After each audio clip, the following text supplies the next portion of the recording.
చాలా మీరు సురేష్ గారు, శంకర నాగమణి గారు, ఇంకా పీరా శశా గారు. యాక్చువల్గా నేను క్లాసెస్ రిపీట్ చేస్తున్నా కూడా మీకోసం. యాక్చువల్గా నేను ఆపేద్దాం అనుకున్నా, ఇక చాలా ఆపేద్దాం అనుకున్నాను. బట్ నేను మళ్ళీ కూడా క్లాసెస్ మొదలుపెట్టింది ఎవరైతే ఈ బోర్డర్ దగ్గర ఉన్నారో, ఈ బోర్డర్ దగ్గర ఎవరైతే 1 or 2 బిట్స్ 3 బిట్స్లో జాబ్ కూలిపోయారో, సో వాళ్ళందరూ కూడా ఫైర్ మీద ఉంటారు. ఈ టైంలో నేను లీవ్ చేస్తే వదిలేస్తే ఏమైందంటే మళ్ళీ వెనక్కి వెళ్ళిపోతారు. వెనక నుంచి మోటివేట్ చేస్తున్నారు ఎవరో ఒక వ్యక్తి.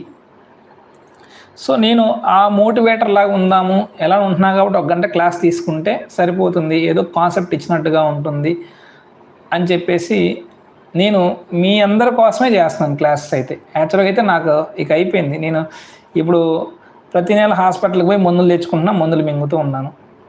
అర్థమైందా? సో మనకి ఎంత నాలెడ్జ్ అయితే వచ్చిందో అంత నాలెడ్జ్తో పాటు అన్ని రోగాలు కూడా వచ్చినాయి. ఈ డిఎస్సి కూర్చున్న తర్వాత లక్ష్మి